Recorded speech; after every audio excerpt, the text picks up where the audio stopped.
नमस्कार दोस्तों, मेरा नाम है संदीप राजौरिया। स्वागत है आपका द डिवाइन यूट्यूब चैनल में। दोस्तों, आज के इस लेक्चर में हम बात करेंगे हिंदू विधि के बारे में। हिंदू विधि की उत्पत्ति कैसे हुई, हिंदू विधि क्या है, यह किन किन पर लागू होती है और हिंदू कौन है, इस तरह के सवालों के सारे जवाब आपको इस वीडियो में मिल जाएंगे।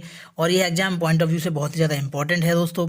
इसमें हमने वो सारे के सारे पॉइंट्स को ऐड किया है जो एग्जाम पॉइंट ऑफ व्यू से इंपॉर्टेंट है, और उतने ही ऐड किया है। ज़्यादा हमने इसमें बड़ा पीडीएफ नहीं बनाई है, और छोटे से के साथ में ज़रूरी चीज़ों को पढ़ते हुए हम इसको पूरा करेंगे। इस चैप्टर को इंट्रोडक्टरी एंड इसकी एप्लीकेशन जो होती है उसका चैप्टर है। तो पहला चैप्टर है दोस्तों ये। और अगर आप हमारे चैनल पर नए हैं तो हमारे कोर्सेज़ हैं, इन सब के लिए आप हमारे चैनल को सब्सक्राइब करें। और वीडियो अगर आपको अच्छी लगती है तो इसको लाइक करें, लास्ट तक देखें, और उसके बाद में अपने दोस्तों के साथ में शेयर भी करें। तो चलिए दोस्तों, शुरू करते हैं हिंदू विधि के बारे में। तो हिंदू विधि दोस्तों क्या है?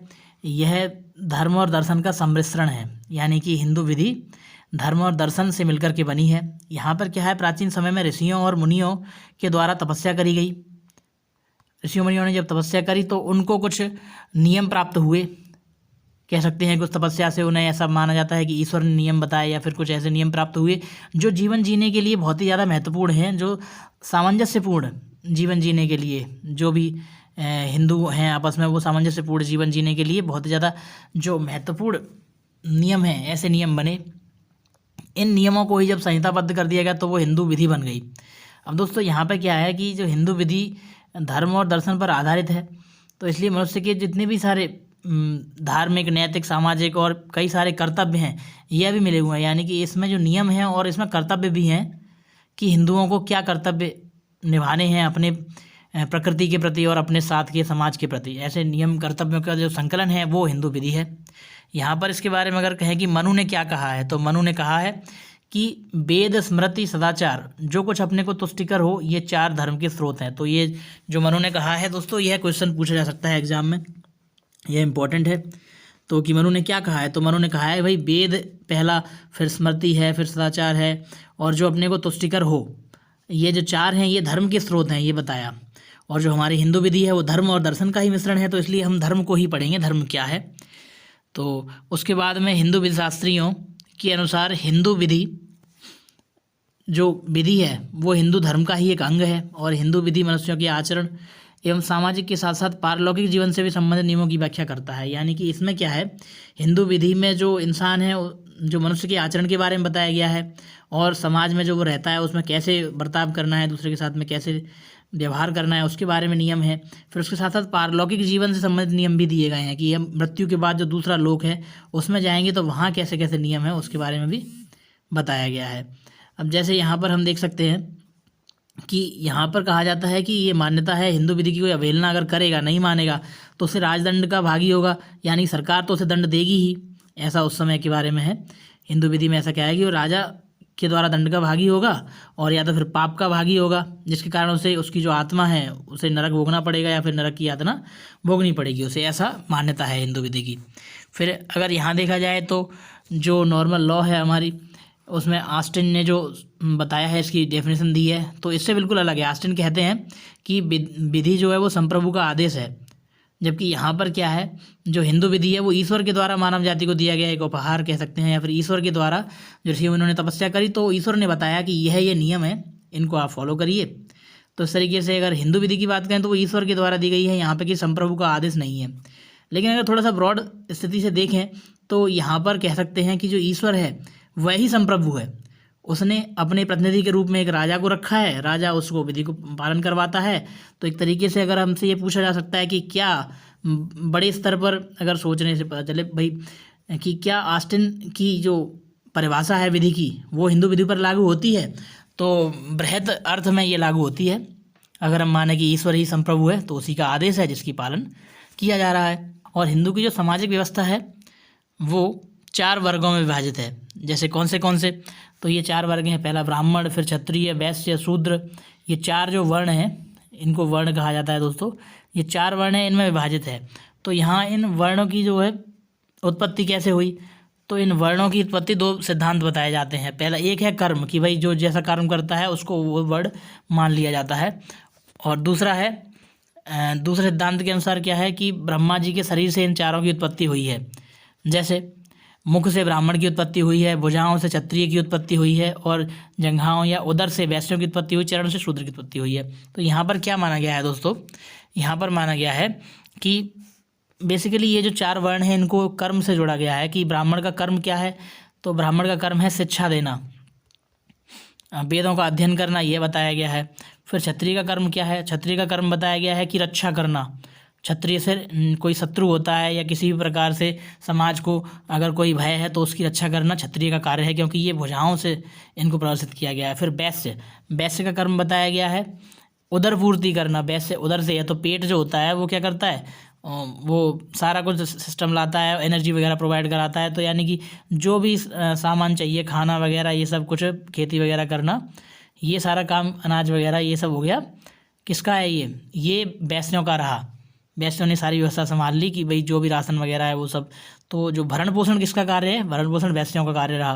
फिर शूद्र, तो शूद्रों की उत्पत्ति को बताया गया है कि ये चरणों से उत्पत्ति हुई है। तो शूद्र यानी कि चरण पूरे शरीर की सेवा करते हैं, उस तरीके से जो सेवा करेगा उसको शूद्र कहा गया, इस तरीके से यहाँ पर बताया गया है।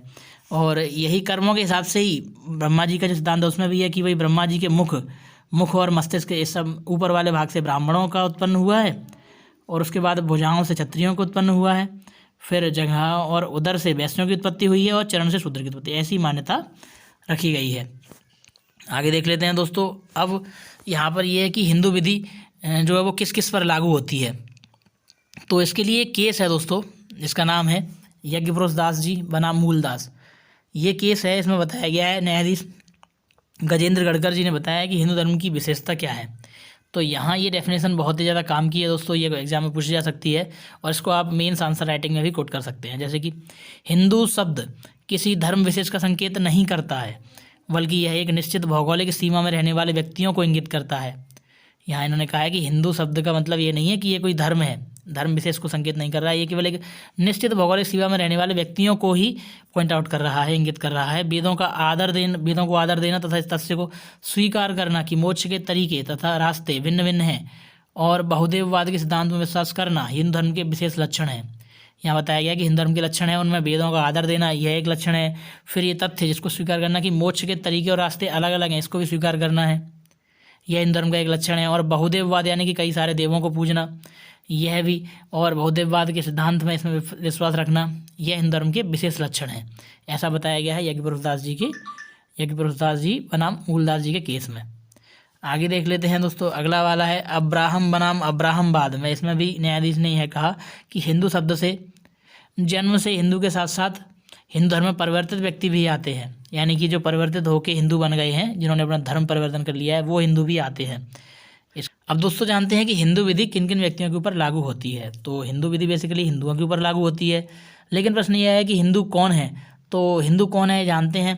पहला पॉइंट हमारा कहता है कि वे व्यक्ति जो न केवल जन्म से हिंदू हैं वरन धर्म से भी हिंदू हैं, यानी कि जो हिंदू धर्म में पैदा हुआ है वो तो हिंदू है ही।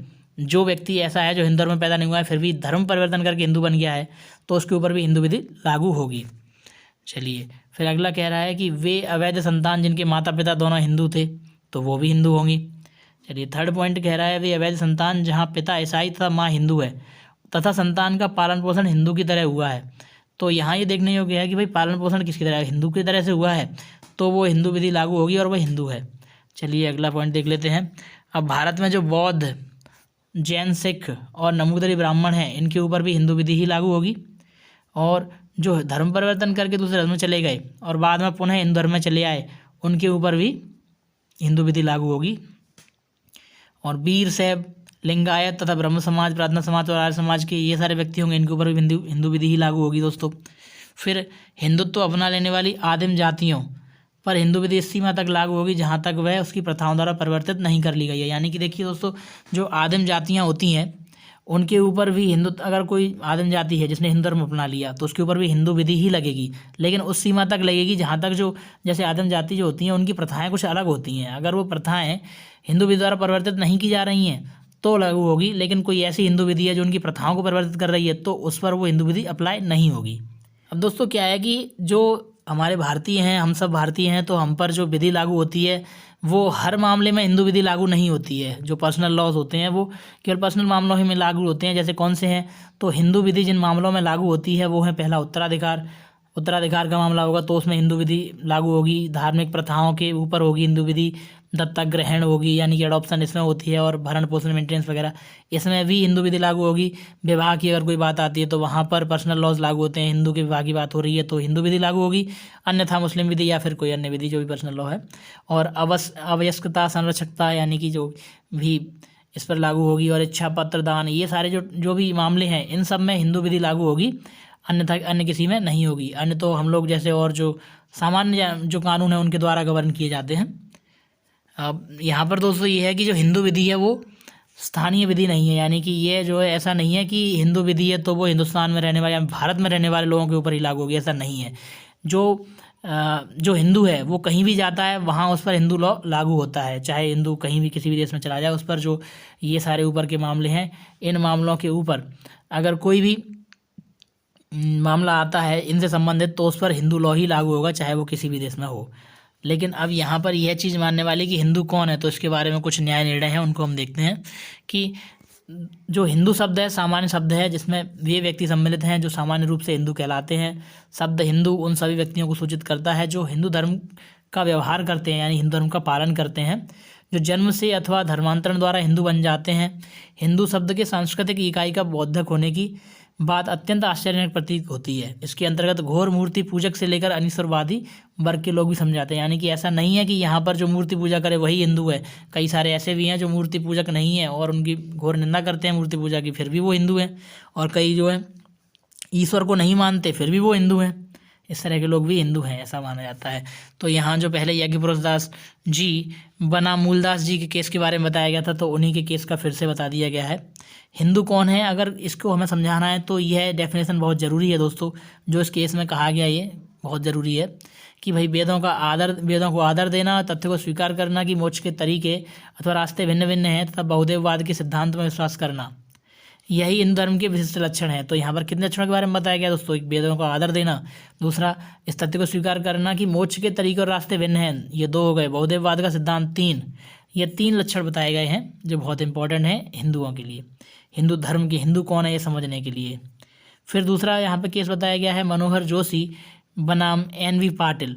इस केस में निर्धारित किया गया कि हिंदुत्व शब्द से अपने आप सदैव हिंदू धर्म का ही बोध नहीं होता है तथा किसी स्थान में प्रयुक्त हिंदू शब्द के अर्थ का विनिश्चय किए जाने के लिए इसका संदर्भ तथा इस शब्द का प्रस्तुतिकरण ही तात्विक अथवा सारवान माना जाता है।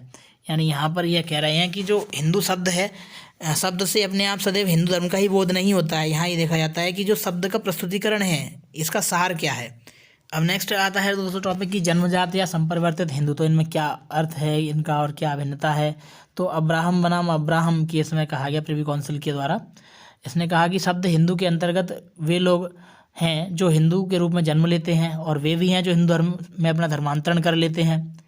इस प्रकार हिंदू विधि की जो प्रयोज्यता है, यानी कि ये जो एप्लीकेबिलिटी है, यानी जो एप्लीकेशन हिंदू विधि का, वो केवल उन व्यक्तियों तक प्रतिबंधित और सीमित नहीं है जन्म से हिंदू हैं। यहाँ बता दिया गया कि भाई जो संपरिवर्तित या फिर परिवर्तन के बाद हिंदू बना है उस पर भी हिंदू विधि अप्लाई होगी। यहाँ पर क्या है, हिंदू कोड विल में जिन व्यक्तियों पर हिंदू विधि लागू होगी उनकी सूची दी गई है, लेकिन यह नहीं बताया गया कि हिंदू कौन है। तो हिंदू की परिभाषा नहीं है, ऐसा नहीं कहा गया है कि हिंदू यह होता है, लेकिन जिन जिन पर हिंदू विधि लागू होगी उनकी परिभाषा दी गई है। तो विवाह अधिनियम की धारा 2 के अनुसार यह सूची जो है बताई गई है। विवाह अधिनियम की धारा 2 में बताया गया है कि कौन कौन पर यह अधिनियम लागू होगा। तो यहाँ पर बताया गया है कि निम्न प्रकार से उन सभी व्यक्तियों पर जो हिंदू धर्म के किन स्वरूपों और विकासों के होने के नाते धर्म से हिंदू हैं, वीर शैव, लिंगायत, ब्रह्म समाज, प्रार्थना समाज एवं आर्य समाज के अनुयायी, इन पर हिंदू विधि यानी विवाह अधिनियम के अंतर्गत हिंदू विधि लागू होगी। और ऐसा कोई व्यक्ति जो धर्म से बौद्ध हो, धर्म से जैन हो, धर्म से सिख हो, इन पर भी हिंदू विधि लागू होगी। और कोई ऐसा व्यक्ति जो धर्म से मुसलमान नहीं है या फिर धर्म से ईसाई नहीं है, पारसी नहीं है, यहूदी नहीं है, तो यहाँ पर देखिए दोस्तों इंक्लूड किया गया है जैन, सिख को और बौद्ध को, और एक्सक्लूड किया गया है मुसलमान, ईसाई, पारसी और यहूदी को। अगर इनमें से कोई नहीं है तो अप्लाई होगी उस पर हिंदू विधि, और इनमें से कोई है तो अप्लाई होगी उस पर हिंदू विधि। यहाँ दोस्तों ये प्रश्न है कि जो धर्म से हिंदू, बौद्ध, जैन या सिख कौन है, तो यहाँ बताया गया है कि निम्नलिखित कोटि में अगर कोई आता है, इन श्रेणियों में कोई आता है तो वो धर्म से हिंदू, बौद्ध, जैन या सिख है। जैसे ऐसा कोई बालक, चाहे वह औरस हो या जारज, जिसके माता पिता दोनों धर्म से हिंदू, बौद्ध, जैन या सिख हैं, फिर वो भी आएगा। हिंदू, बौद्ध, जैन धर्म, सिख में से कोई एक हो सकता है। फिर ऐसा बालक चाहे वह औरत हो या जारज जिसके माता पिता में से कोई एक धर्म से हिंदू, बौद्ध, यानी कि पहले तो दोनों के बारे में बात हुई है, फिर कोई एक हो उसका लालन पालन माता पिता के कुटुंब, समुदाय, वर्ग के परिवार के सदस्यों ने किया हो, तो वो भी हिंदू, बौद्ध, जैन या सिख हो सकता है। फिर तीसरा पॉइंट बताता है कि ऐसा कोई व्यक्ति जिसने हिंदू, बौद्ध, जैन या सिख धर्म ग्रहण किया हो अथवा पुनर्ग्रहण किया हो, यानी कि या तो उसने किसी और धर्म से ग्रहण किया हो या फिर अपना धर्म छोड़ के दूसरा ग्रहण किया, फिर दूसरा छोड़ के फिर अपना किया, तो वो होगा। फिर है दोस्तों पॉइंट अगला, वो कह रहा है कि ऐसा कोई बालक चाहे औरत हो या जारज, यानी लेजिटिमेट या इलेजिटिमेट कोई भी हो सकता है, जिसके माता पिता धर्म से हिंदू, बौद्ध, जैन अथवा सिख हों। फिर अगला पॉइंट कह रहा है दोस्तों, यहाँ पर क्या है, हिंदू धर्म ग्रहण करने के लिए किसी भी अनुष्ठान की आवश्यकता नहीं है। ये कुछ महत्वपूर्ण कथन है दोस्तों, ये पूछे जा सकते हैं डायरेक्ट एग्जाम में, प्री में। तो यहाँ है, हिंदू धर्म ग्रहण करने के लिए किसी भी अनुष्ठान की आवश्यकता नहीं है। स्वेच्छा से कोई भी व्यक्ति हिंदू धर्म स्वीकार कर सकता है। जरूरी नहीं है कि कोई पूजा पाठ करवा के, हवन यज्ञ करवा के करा जाए। तो ऐसा किस में कहा है, ये पेरुमल बनाम पोलुस्वामी केस में कहा गया है। फिर ऐसा ही एक और कथन है यहाँ पर कि ऐसे जो अधिनियम है संविधान के अनुच्छेद 366 के खंड 25 के अर्थ के अंतर्गत आने वाली किसी अनुसूचित जाति के सदस्यों पर तब तक लागू नहीं होता है जब तक कि केंद्रीय सरकार राजकीय गजट में अधिसूचना द्वारा यह अन्यथा घोषित न कर दे। तो यहाँ पर क्या है दोस्तों कि वैसे तो हिंदू हो जाता है, कोई धर्म को स्वीकार करने किसी कर्मकांड की आवश्यकता नहीं है, किसी भी तरह के आडंबर की आवश्यकता नहीं है, कोई अनुष्ठान की आवश्यकता नहीं है। लेकिन यहाँ यह जो अनुसूचित जातियाँ हैं उनके ऊपर यह लागू नहीं होता। अनुसूचित जातियों के लिए तब लागू होगा यह विधि जब वो राजकीय गजट में इसके बारे में कोई सूचना जारी कर देंगे। इसका प्रावधान का अर्थ यह नहीं है कि अनुसूचित अब ये जो प्रावधान है ये दोस्तों अनुसूचित जातियों की जो उनकी यूनिकनेस है उसको बचाने के लिए, उनके कुछ कल्चर एक डिफरेंट होता है उसको बचाने के लिए किया गया है। तो इसका कहीं से भी अर्थ यह नहीं है कि अनुसूचित जातियाँ जो हैं वो हिंदू नहीं हैं। यह ऐसा कहा गया किसमें, दुर्गाचरण हंसड़ा बनाम सूरजमणि केस में कहा गया है। तो फाइनली दोस्तों जान लेते हैं कि हिंदू विधि किन पर लागू होगी और किन पर लागू नहीं होगी। तो हिंदू विधि लागू होगी जन्म से हिंदू पर, और जो हिंदू धर्म में परिवर्तित हिंदू है उस पर लागू होगी। फिर अवैध बच्चे जहाँ माता पिता दोनों हिंदू हैं तो उन पर लागू होगी। फिर अवैध बच्चे जिनके पिता ईसाई और माता हिंदू हैं तथा बच्चे का पारंपरिक हिंदू की तरह हुआ है तो उन पर लागू होगी। और जन्म से हिंदू जिसने हिंदुत्व को त्याग दिया है लेकिन धार्मिक कृत्यों को पूर्ण करने के पश्चात पुनः हिंदू धर्म में लौटा है तो उस पर भी लागू होगी। फिर भारत में जैन, बौद्ध, सिख और नमूदित ब्राह्मणों पर भी लागू होगी। इस तरह से इन पर लागू होने के बाद वे हिंदू जिन्होंने घोषणा की है कि वे विशेष विवाह अधिनियम 1872 के उद्देश्यों के लिए हिंदू नहीं थे उन पर भी लागू होगी है। अब जान लेते हैं कि ये किन पर नहीं लागू होगी। तो नहीं लागू होगी उन पर है तो एक हिंदू पिता की अधर्मज संतानों को जहाँ माता ईसाई है और उनका पालन पोषण ईसाई की भांति हुआ है तो उन पर नहीं लागू होगी। और ऐसा धर्मांतरित हिंदू जिसने हिंदू धर्म त्याग कर मुस्लिम धर्म अपना लिया है किंतु धर्मांतरण वास्तविक होना चाहिए, यानी कि जो धर्मांतरण है वो वास्तविक होगा तो इन पर, जो मुस्लिम धर्म अपना लिया है तो हिंदू विधि नहीं लागू होगी। और ऐसा कोई हिंदू जो ईसाई धर्म में परिवर्तित हो गया है तो उस पर भी हिंदू विधि नहीं लागू होगी। लेकिन जो ईसाई धर्म में परिवर्तित हिंदू है उसके मरने के बाद जो उसकी संपत्ति का उत्तराधिकार, संपत्ति जो है उसका जो निपटारा होगा वो उत्तराधिकार अधिनियम 1965 के अनुसार ही होगा। तो दोस्तों ये था एंड इस लेक्चर का। आई होप कि आपको पसंद आया होगा। अगर आपको अच्छा लगता है तो इसको अपने दोस्तों के साथ शेयर करना ना भूलें। मिलते हैं अगले लेक्चर में। Till then thank you very much.